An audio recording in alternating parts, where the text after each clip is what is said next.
안녕하세요. 반갑습니다. 우리 문제풀이반 강의를 시작하도록 하겠습니다. 자, 1차 시험이 불과 한 달 정도 이렇게 남은 것 같아요. 여러분들 어떻게 마무리 잘 하고 계신지 모르겠네요. 자, 이번 강의는 우리 기본 이론에서 우리 각 이론을 보고 저와 함께 핵심 정리를 여러분들이 직접 하셨는데요.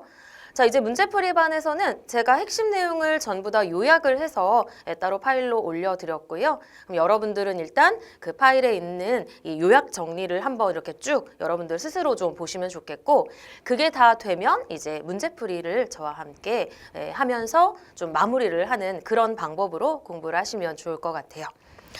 자, 먼저 1장하고 우리 2장으로 구성이 될 거고요. 1장은 핵심 정리인데 제가 따로 그 부분에 대해서는 강의를 해드리지 않고 그 부분을 여러분들이 공부를 하시면 되겠고요. 저는 2장 예상 문제풀이를 진행을 해보도록 하겠습니다. 자, 문제는 약 한 220문항 정도 되고요. 우리 모의고사는 한 5회분 정도가 될 것 같아요. 자, 여기 문제의 그 배열 순서는 그 요약 정리한 그 순서랑 거의 맞다라고 생각을 좀 해주시면 될 것 같아요. 시험처럼 여러 가지 막 문제가 이렇게 섞여 있거나 이런 방법으로 제가 배열을 해드리지 않고 각 단원별로 여러분들 공부를 하신 다음에 집중적으로 문제를 풀어볼 수 있도록 그 순서에 맞춰서 배열을 해드렸으니까 그 의도를 반영해서 여러분들이 잘 공부를 효율적으로 해주시면 좋을 것 같아요. 자, 그럼 우리 1번 문제부터 살펴보도록 할게요. 자, 우리가 보험을 배울 때 이 보험은 바로 리스크가 있기 때문에 보험이라는 제도가 필요하다라고 얘기를 드렸고요. 그렇기 때문에 리스크가 매우 보험에서는 중요하겠죠. 자, 리스크 부분에서는요. 리스크의 정의는 여러분들 이제 기본적으로 아실 거고요. 보험 가능한 리스크냐, 보험 가능하지 않는 리스크냐로 분류를 해서 이 보험 가능한 리스크들끼리 뭐 묶은 것을 고르시오라는 문제이던가 또는 각종 리스크를 좀 이렇게 나열을 해놓고 그것이 어떤 리스크에 해당이 되는지 이런 것들을 묻는 문제들이 주로 출제가 되고 있는 것 같습니다. 자, 먼저 첫 번째 그 리스크를 좀 인식하는 그 주체의 관념에 따른 분류예요. 객관적 리스크, 주관적 리스크로 먼저 구분을 했었는데요. 자, 우리 객관적 리스크라고 한다면 기본적으로 통계적인 측정이 가능한 것이다 이렇게 기억을 하시면 좋겠고요. 주관적은 개인의 어떤 뭐 심리 상태 이런 것에서 비롯되는 리스크라고 생각하시면 되겠죠. 자, 그럼 1번 보기는 맞는 지문이고요. 자, 2번 객관적 위험은 기대 손실과 실제 손실의 차이를 가지고 통계적으로 측정할 수 있는 위험이라고 얘기를 드렸죠. 그래서 뭐 표준 편차라든지 분산 이런 것들로 측정 가능한 위험이고 또 보험 가능한 위험이라고 보시면 되겠죠. 자, 3번 관찰 위험의 수가 많게 되면 우리 대수의 법칙이라는 것이 보험에서 매우 중요하다라고 얘기를 드렸죠. 따라서 관찰 위험의 수가 많으면 즉 대수의 법칙을 충족하게 되면 우리 객관적 위험은 어떻게 될까요, 여러분? 네, 기대했던 예상했던 이 예측치가 실제 결과치에 완전 똑같을 수는 없지만 거의 근접하게 된다는 것이 바로 대수의 법칙이죠. 그를 통해서 보험료도 예측을 하고 또 보험회사가 경영을 운영할 수가 있겠죠. 따라서 객관적인 위험은 관찰 위험의 수가 많으면 많을수록 당연히 차이가 줄어들게 되는 거니까 통계적인 예측치가 더 정확해진다라고 할 수가 있겠죠. 자, 하지만 주관적 위험 같은 경우에는 이 관찰 위험의 수, 즉 위험 집단의 가입자 수가 더 많아지면 많아질수록 그 사람들이 많아지는 것이다 보니까 아무래도 주관적인 위험은 조금 더 높아질 수밖에 없겠죠. 따라서 주관적 위험이 줄어들지는 않겠죠. 객관적 위험은 줄어들 수가 있겠고요. 자, 네 번째, 어느 위험 집단 전체 1년 평균 예상 피해가 10채. 자, 그럼 예측치인 거잖아요. 이게 바로 예측 손실, 뭐 기대 손실은 10채이고요. 자, 그리고 실제로 15채의 피해가 발생을 했다. 내가 예상했던 건 10채고요. 실제로 다 운영을 해봤더니 15채의 손실이 발생을 했다. 자, 이러면 어때요? 우리 수학적으로 이게 증명이 가능한 거죠. 지금 수학적으로 분석이 다 가능한 거죠. 그래서 이 기대 손실과 예측치의 차이는 바로 5채다. 이게 객관적 리스크 이렇게 얘기를 드렸죠. 그래서 우리 이 객관적 리스크는 통계적인 측정과 함께 보험 가능 위험이다. 이 부분을 기억해 주시면 좋을 것 같아요. 자, 그래서 틀린 부분은 3번 이렇게 고르시면 되겠죠. 자, 2번 문제예요. 자, 다음의 리스크 중에서 그 성격이 나머지와 다른 리스크를 고르시오인데요. 자, 우리 리스크가 객관적, 주관적 이것도 있었고요. 뭐 정태적인 거냐, 동태적인 거냐도 있었고요. 또 순수 위험이냐, 투기 위험이냐, 또는 뭐 근원적 위험이냐, 그다음에 뭐 특정 위험이냐 이런 것들이 있었죠. 그래서 여러분들이 여러 가지 그 리스크의 분류를 좀 생각을 해 보시면서 보기 3개하고 공통점, 그리고 나머지 하나하고 차이점 이렇게 좀 비교를 해 보시면 좋을 것 같아요. 자, 먼저 지진이라든지 사망이라든지 단순 실업 이런 것들. 자, 그리고 인플레이션은 우리 뭐 물가 상승이 뭐 이제 지속되는 상황 이런 것들 얘기하는데 이런 것들은 사회 경제적인 흐름과 좀 관련이 있죠.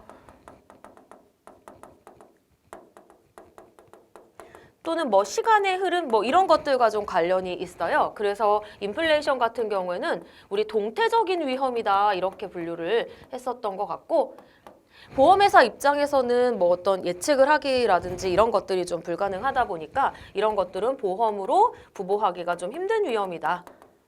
이렇게 얘기를 드렸죠.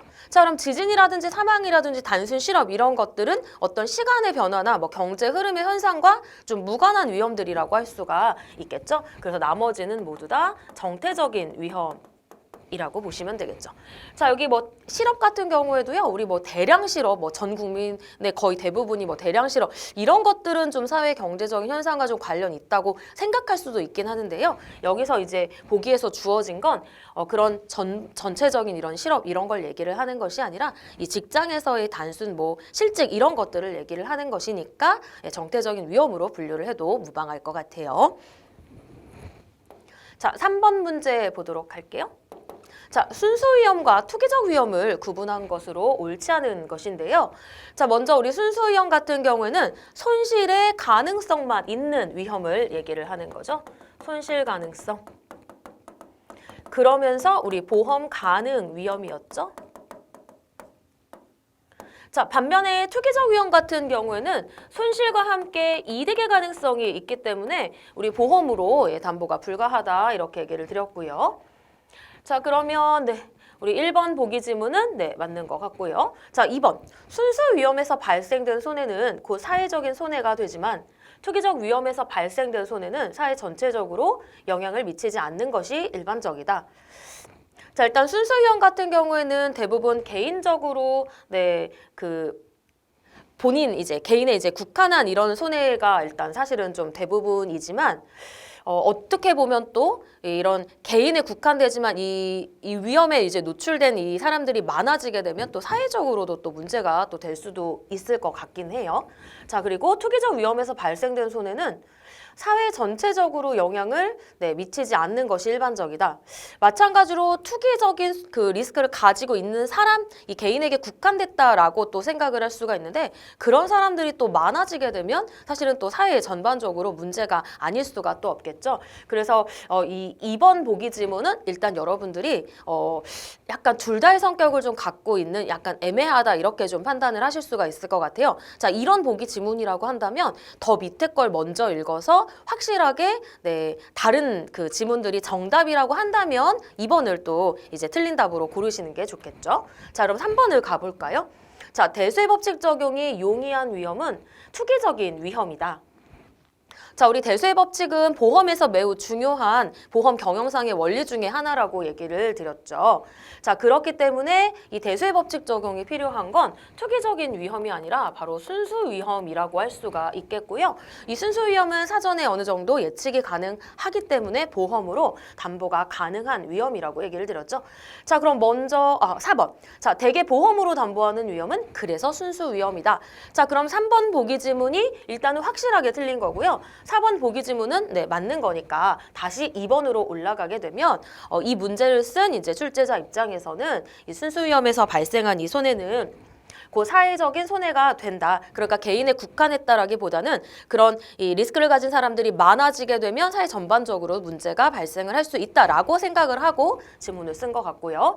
자, 다음 투기적 위험에서 발생된 손해는 사회 전체적으로 영향을 미치지 않는 것이 일반적이다. 왜냐하면 그 투기를 도박을 저지른 그 개인에게 국한된 일단은 문제라고 생각을 하는 거죠. 하지만 일종의 투기적 위험의 결과는 결국 사회 전체적으로도 어떤 이익을 가져오거나 손해를 위험을 가져올 수도 있다라고 한 거고요. 자, 그럼 이게 객관식 문제고 이걸 모두 고르시오라는 이런 이제 질문이 아닌 이상은 가장 거리가 먼 것으로 여러분들이 골라주시면 될 것 같아요. 따라서 네, 3번이라고 보시면 되겠죠. 그래서 2번은 네, 여러분들이 한번 읽어서 네, 제가 얘기 드린 내용을 참고해서 한번 생각을 해보시면 네, 될 것 같고요.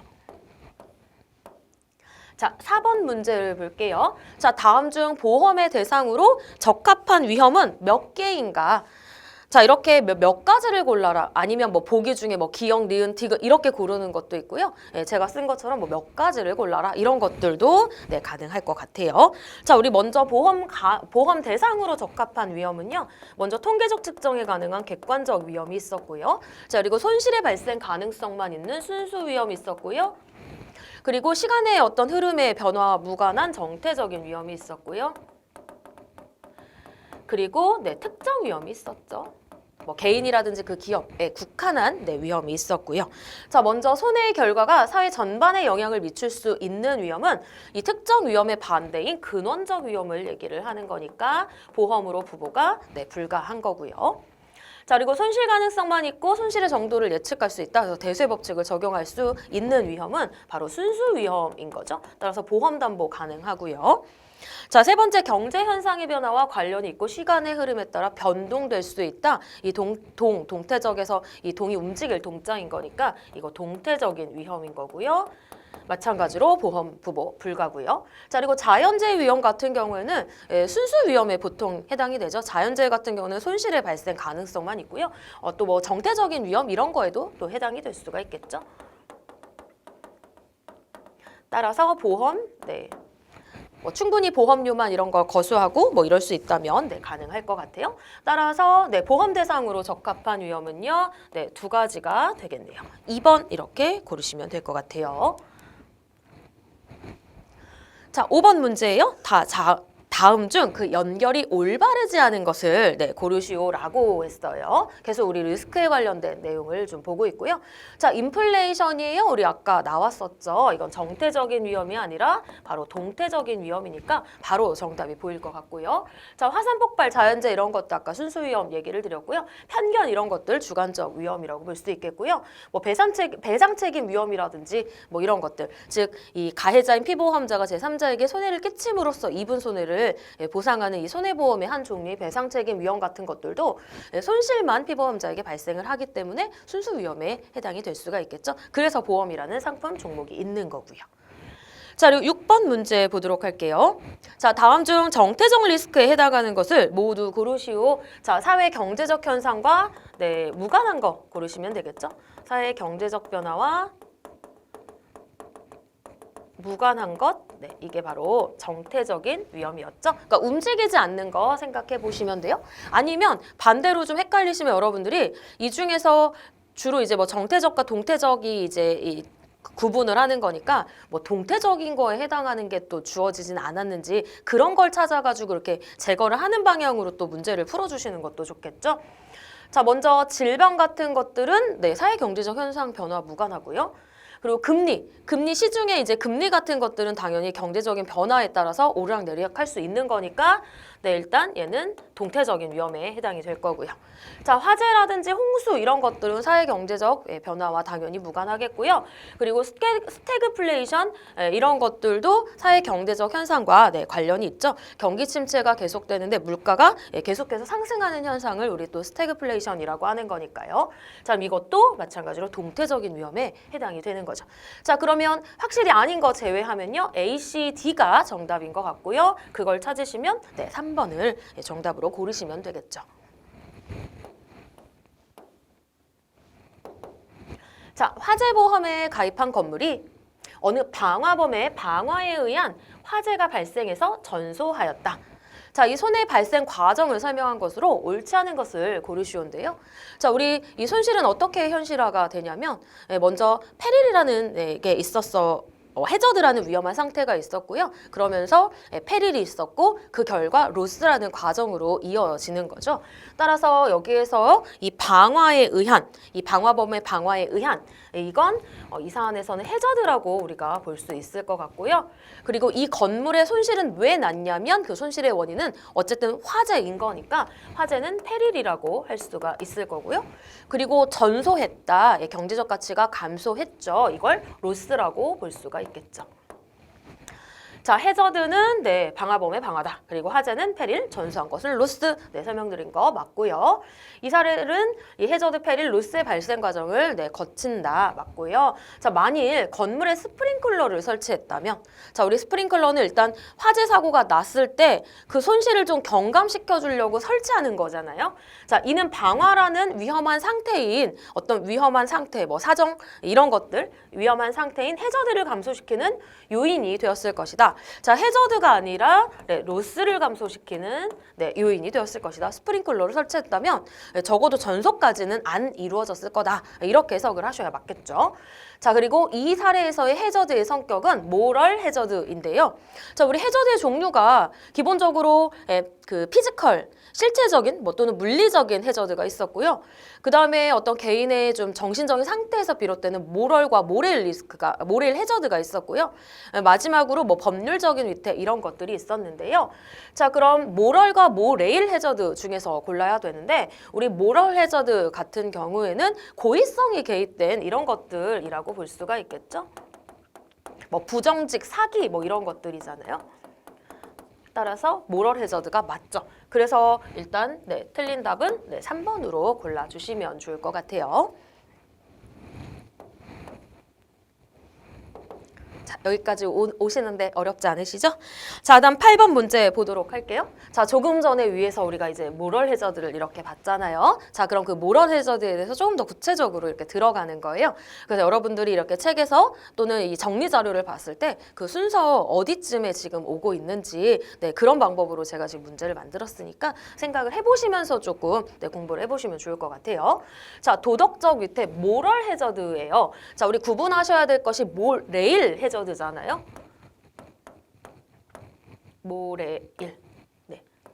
자, 이건 우리 정신적인 위태 또는 뭐 방관적인 위태를 얘기를 하는 거니까 우리 좀 구분을 하셔야 될 필요가 있겠죠. 어쨌든 모럴이 들어가면 뭐 고의, 부정직, 사기 이런 것들 생각을 해주시면 좋을 것 같아요.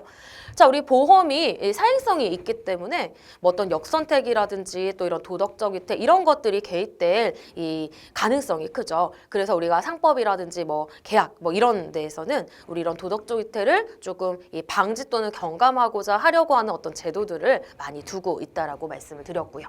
자, 그럼 이러한 모럴 해저드를 경감 또는 방지하기 위해서 보험회사가 활용하는 방법으로 볼 수 없는 것끼리 묶여진 것은 자, 그럼 이것도 반대로 여러분들 없는 것이 조금 와닿지 않으시면 이런 도덕적 위태를 방지할 수 있는 제도를 먼저 생각을 해주시고 그걸 고른 다음에 그 반대인 것들을 생각을 해보면서 정답으로 골라주셔도 되겠죠.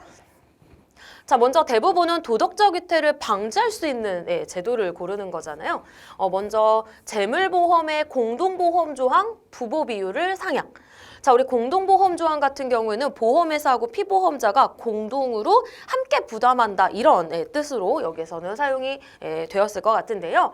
자, 먼저 부보 비율을 상향한다. 자, 부보라고 하는 건 보험회사가 보험에 붙인 걸 담보해 주는 걸 얘기를 하는 거예요. 그래서 다른 말로 담보 비율을 상향한다. 이렇게 생각을 해보시면 되겠죠. 자, 보험회사가 피보험자의 위험을 담보해 주는데 그 담보 비율을 더 높이 보험자가 부담을 해주는 거예요. 자, 그럼 피보험자 입장에서는 도덕적 위태를 저지를 가능성이 더 커진 건가요? 작아진 건가요? 더 커진 거겠죠.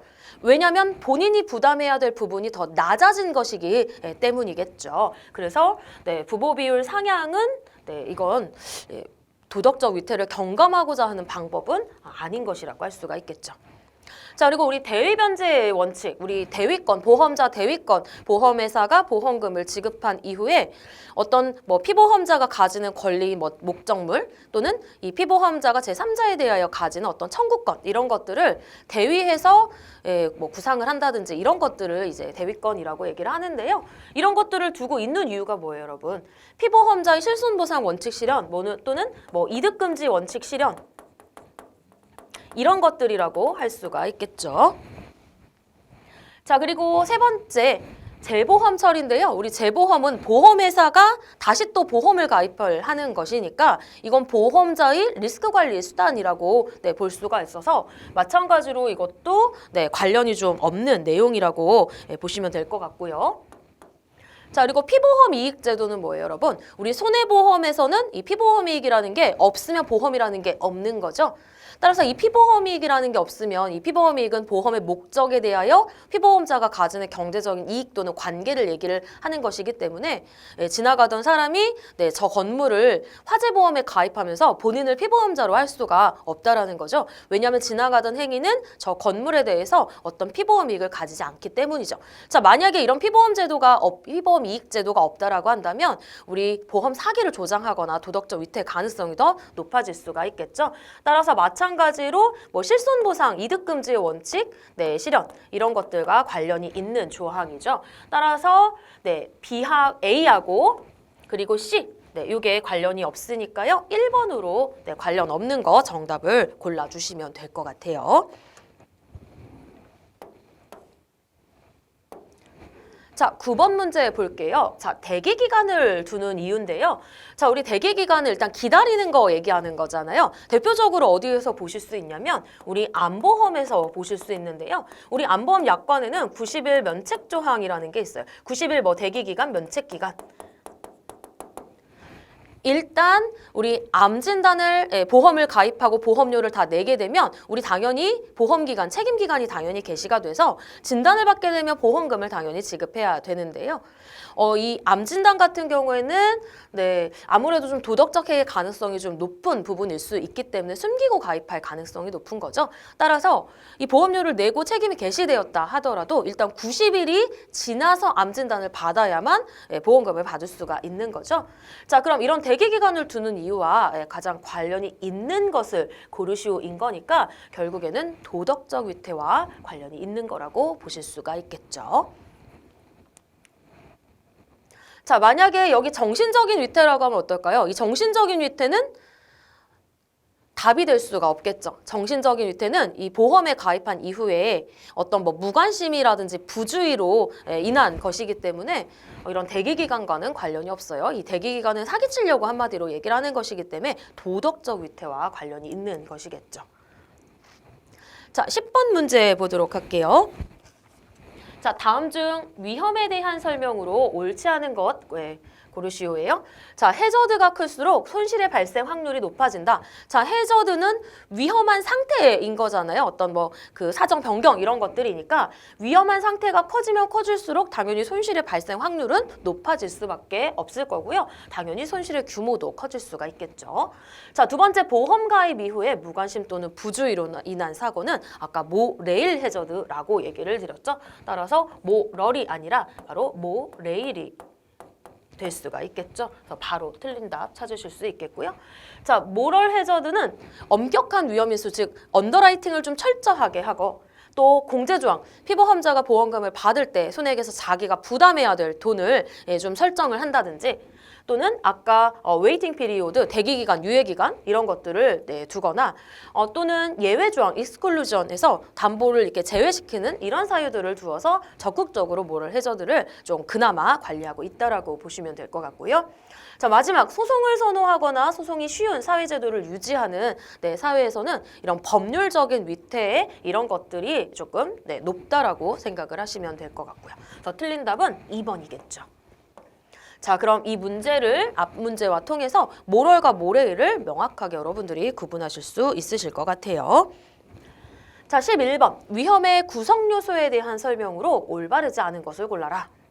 자, 아까 뭐 위태라든지 그다음에 뭐 로스라든지 페릴 이런 것들 계속해서 지금 얘기를 하고 있죠. 자, 1번 위태 개념 맞고요. 자, 2번 위태의 종류는 물리적인 위태 또는 실체적인 위태 또는 도덕적 위태가 대표적이고요. 또는 사회적, 법률적인 위태를 별도로 이 위태에다 넣기도 하고 그냥 같이 이렇게 넣기도 한다. 이렇게 얘기를 우리가 기본 이론 시간에 얘기를 드렸던 것 같아요. 그래서 여기는 뭐 크게 중요하지 않을 것 같고요. 자, 3번. 손인, 페릴은 자연적, 인적, 경제적 손인으로 구분을 한다. 손해를 분석하고 통제하기 위해서는 이 손인과 위태를 함께 고려하는 것이 중요하겠죠. 위험한 상태 때문에 결국 손실이 높아지는 거고 또 결국에는 페릴이 있기 때문에 손실이 발생을 하는 거잖아요. 따라서 둘 중에 하나만 중요하다 이렇게 얘기할 수가 없고 당연히 이 해저드와 페릴이 모두 다 보험자 입장에서는 중요한 관리해야 되는 부분이라고 보시면 될 것 같고요. 자, 로스, 손실은 가치의 감소를 얘기하는 거죠. 자, 우리 보험에서는 경제적 가치의 감소예요. 금전으로 산정 가능한 그런 걸 얘기를 하는 거고요. 자, 여기서의 가치는 교환 가치와 사용 가치가 있는데 우리 교환 가치 같은 경우에는 시장 가격을 얘기한다라고 알고 계실 거고요. 사용 가치 같은 경우에는 그 물건을 사용함에 따라 얻는 어떤 이익 이런 것들을 얘기를 하는 거죠. 자, 그럼 우리 보험에서는 어떻게 담보를 할까요? 자, 일단 기본인 게 있고 예외적인 게 있는데요. 우리 기본 담보로는 교환 가치보다는 사용 가치가 아니라 교환 가치를 기준으로 보상을 해주는 거고요. 그러니까 원칙은 교환 가치를 손실로 보고 있는 거고요. 그리고 예외적인 건 우리 사용 가치, 물건을 사용함에 따라 얻는 가치 이런 것들은 특약으로 담보를 하는 거죠. 따라서 보험으로 담보가 안 된다는 것이 아니라 기본적으로 담보를 해주는 손실은 아니지만 보험료를 더 내면 특약으로는 당연히 담보가 가능하다 이렇게 얘기를 드렸고요. 자, 그래서 틀린 답은 4번 이렇게 골라주시면 되겠죠. 자, 여러분들께서 이 문제를 풀면서요. 이 문제에 대한 그냥 정답만 골라내는 것에 초점을 맞추시면 안 되겠죠. 그 보기에 쓰여진 그 지문의 내용을 보시면 어떤 개념을 설명을 한다든지 또는 어떤 예시를 들어서 설명을 한다든지 또는 내가 공부하지 못했던 예시 지문이 이렇게 나오다 보니까 여러분들이 그냥 비단 이 답을 골라내는 것에 초점을 맞추시는 것이 아니라 답을 골라내면서 그 개념도 익히시고 이와 관련된 어떤 뭐 사례도 익히시고 이런 것들을 함께 학습해서 정답을 골라주시는 게 제일 중요할 것 같아요.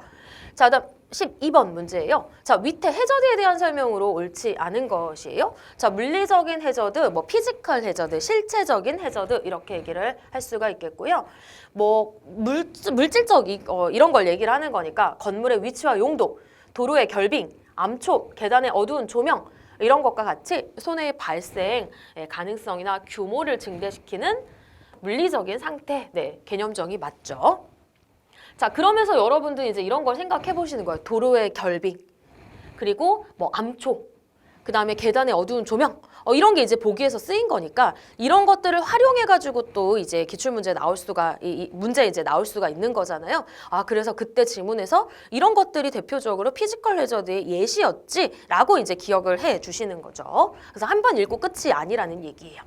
자, 도덕적인 해저드인데요. 자, 얘는 인간의 태도를 말하는데 모럴 해저드는 주로 의식적인 행위를 수반하지 않고 모렐 해저드는 의식적인 행위를 수반하는 태도를 얘기한다는데요. 자, 우리 아까 구분을 했었죠? 자, 여기 지금 반대로 되어 있는 것 같아요. 자, 우리 모럴 해저드 같은 경우는 의식적인 행위, 즉 고의성이 개입이 되는 거라고 얘기를 드렸죠? 수반이 아니라 고의성이 개입되는 거죠. 개입. 의식적인 수반.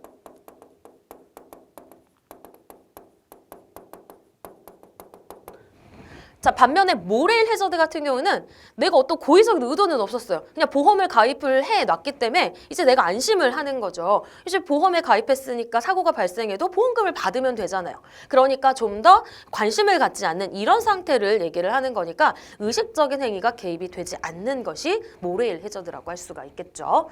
자, 3번. 도덕적 해저드는 모럴 그리고 모레일로 구분하기도 하고 이들을 구분하지 않고 그냥 토탈해가지고 모럴 해저드라고 사실 표현하기도 실무에서는 하고 있거든요. 그래서 실무에서는 이렇게 막 아주 엄격하게 이게 모럴이다 모레일이다 이걸 구분하지 않고 통틀어서 그냥 도덕적 해이다 이렇게 얘기를 하고 있기도 해서 3번 질문 정답으로 고르시면 될 것 같고요. 맞는 지문이고요.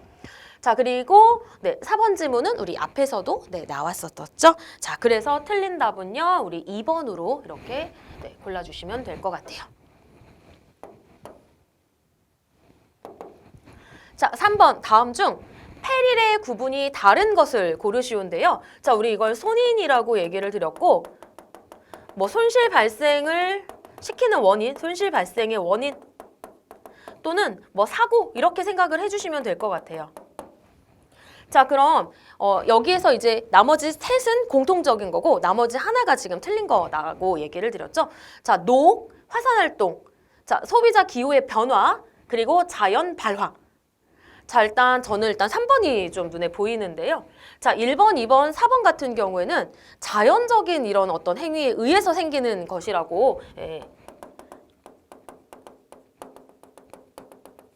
생각을 할 수가 있겠죠. 그래서 녹 같은 경우도 우리 녹 쓴다 이러잖아요. 이게 내가 어떤 뭐 의도하거나 뭐 이런 것들이 네, 아닌 거고 뭐 이제 물이 닿거나 이러게 되면 우리가 이제 녹이 쓴다 이렇게 얘기를 하고요. 또 화산활동 자연적인 발화 이런 것들 전부 다 네, 어떤 뭐 나의 이제 주관적인 어떤 그런 인식이 변화돼 가지고 생기는 이런 것들은 아니겠죠. 그래서 네, 소비자 기호의 변화 이걸 정답으로 골라주시면 될 것 같아요. 자, 그럼 우리 페릴 문제 하나 풀었으니까요. 또 페릴에 대해서 조금 더 구체적으로 들어가 보도록 할게요. 자, 페릴은 손해의 원인이 되는 사고 혹은 손해. 아까 손실 발생의 원인, 사고 이렇게 얘기를 드렸고요. 자, 보험 이론에서의 페릴은 액시던트, 그리고 컨틴전시, 그리고 fortuitous 이벤트 이렇게 등으로 표현이 되는데 화재, 도난, 그리고 상해와 같이 전부 다 우연적인 사건을 말한다. 자, 우리 보험에서의 사고는 기본적으로 우연성을 결여한 건 고의는 보험에서 면책이죠. 따라서 우연적인 사건을 보험에서는 그 담보의 대상으로 하고 있는데요. 우리 액시던트라든지 뭐 컨틴전시, 그다음에 fortuitous 이벤트 이런 것들은 전부 다 뭐 우발성인, 우연성인 이런 것들을 표현하는 그런 단어라고 생각을 해주시면 될 것 같고요. 이 중에서 이 컨틴전시, 이 보험 같은 경우에는 우리 제일 마지막쯤에 문제 이 컨틴전시 보험에 대해서 또 얘기를 해드리도록 할게요. 자, 어쨌든 뭐 우발적인 사건, 우발적인 뭐 사건 이런 것들 기억해 주시면 좋을 것 같아요. 컨틴전시도 뭐 우연성, 우발적 이런 뜻이고요. 자, 3번 리스크 관리 측면에서의 페릴은 해저드 로스에 비해서 상대적으로 덜 중요하다. 네. 덜 중요하고 이런 거 없다라고 말씀드렸죠. 해저드 위험한 상태도 중요하고 또 어떤 손인이 생겼는지 그래서 그 손인의 정도에 따라서 우리가 로스가 커지냐 작아지냐를 결정하는 것이기 때문에 다 중요하다라고 말씀을 드렸고요. 자, 태풍, 지진, 전염병 등은 자연적인 페릴로서 통제력이 미치기 힘들고 경기 침체, 인플레이션, 기술의 진보 이렇게 이런 것들은 이제 경제나 사회의 흐름에 따라 이제 변동하는 거라고 얘기를 드렸으니까 경제적 페릴로 분류할 수가 있겠고 경제 전체적으로 미치는 영향이 아무래도 크다 할 수가 있겠죠. 자, 그래서 아까 13번 문제 같은 경우에도 결국 자연적인 페릴을 얘기를 했었던 것 같아요. 자, 다음 15번 문제 보도록 할게요. 자, 로스에 대해서 설명한 것으로 옳지 않은 것인데요. 우리 기본적으로 로스를 생각을 하시게 되면 경제적인 손실, 어떤 금전, 경제적인 거면 보험에서는 뭐 금전 산정 가능 이렇게 생각해 주시면 좋겠고요. 또 손해를 우리가 좀 분류를 했었잖아요. 직접 손해하고 간접 손해.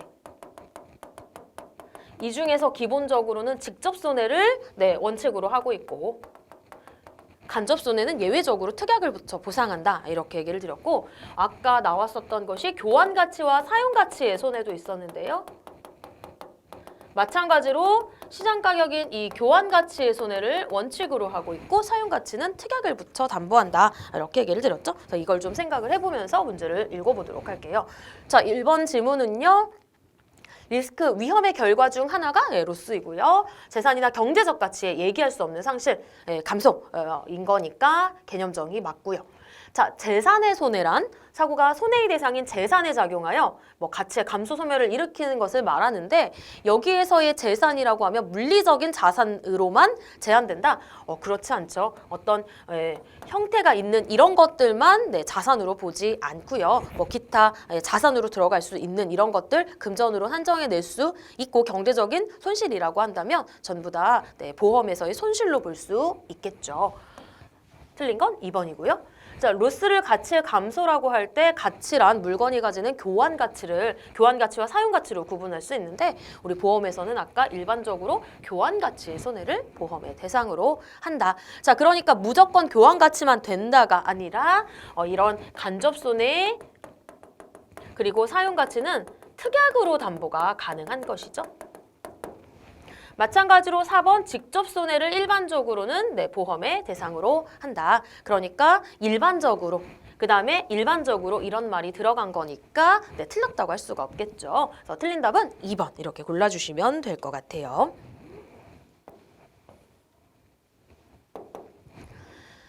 자, 그 다음 16번 문제예요. 손인에 대한 계속된 질문이고요. 자, 담보하는 손인에 따라서 열거위험 방식과 포괄위험 담보 방식으로 구분할 수가 있는데 다음 중 비교한 것으로 옳지 않은 것을 고르시오예요. 자, 그러면 여기 보이실지 모르겠지만 우리 간단하게 배웠던 거를 정리해 보도록 할게요.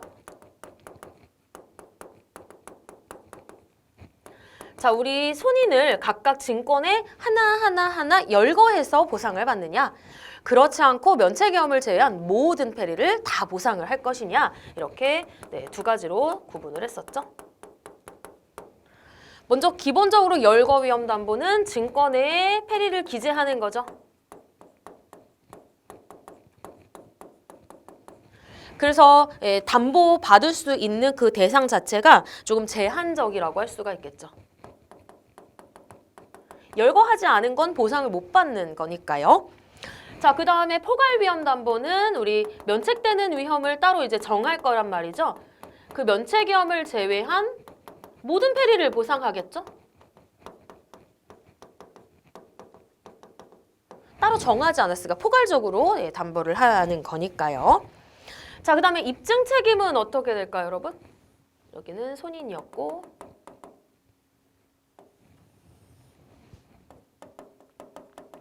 자, 우리 열거위험 담보에서 보상을 받으려면 어떻게 해야 되는 거예요? 바로 피보험자 측이 어떻게 해야 되냐면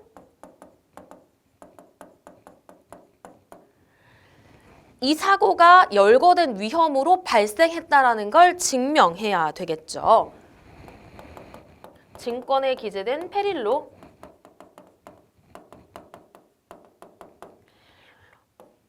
사고 발생을 증명해야 되겠죠.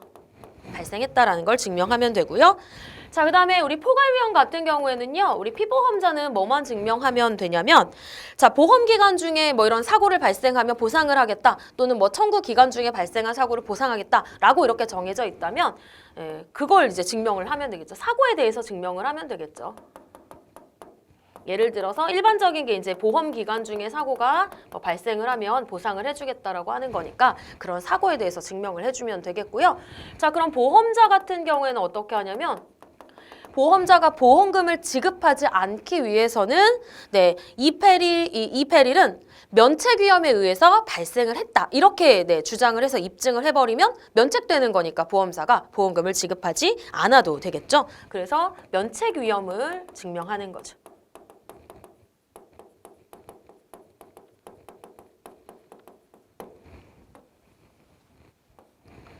자, 그리고 보험료 부담은 어떻게 되냐면 일단 포괄위험은 어떤 제한을 두지 않는 거니까 열거위험에 비해서 상대적으로 보험료는 더 좀 높은 수준이겠죠. 그리고 열거위험은 포괄위험에 비해서 상대적으로 보험료가 조금 더 낮다라고 할 수가 있겠고요. 우리 이러한 열거위험은 꼭 그런 건 아니지만 주로 이제 생명보험 그리고 포괄위험은 네, 손해보험 쪽에서 네, 적용을 하고 있는 것이 일반적이라고 보시면 될 것 같아요. 자, 이런 특징을 좀 생각을 해보시면서 네, 질문을 읽어보면요. 1번, 열거위험은 포괄위험에 비해서 담보 범위가 제한되는 것이 일반적이다. 네, 제한적인 게 맞고요. 자, 두 번째, 열거위험은 담보에 누락이 발생할 수 있지만 포괄위험은 담보의 누락을 방지할 수 있다.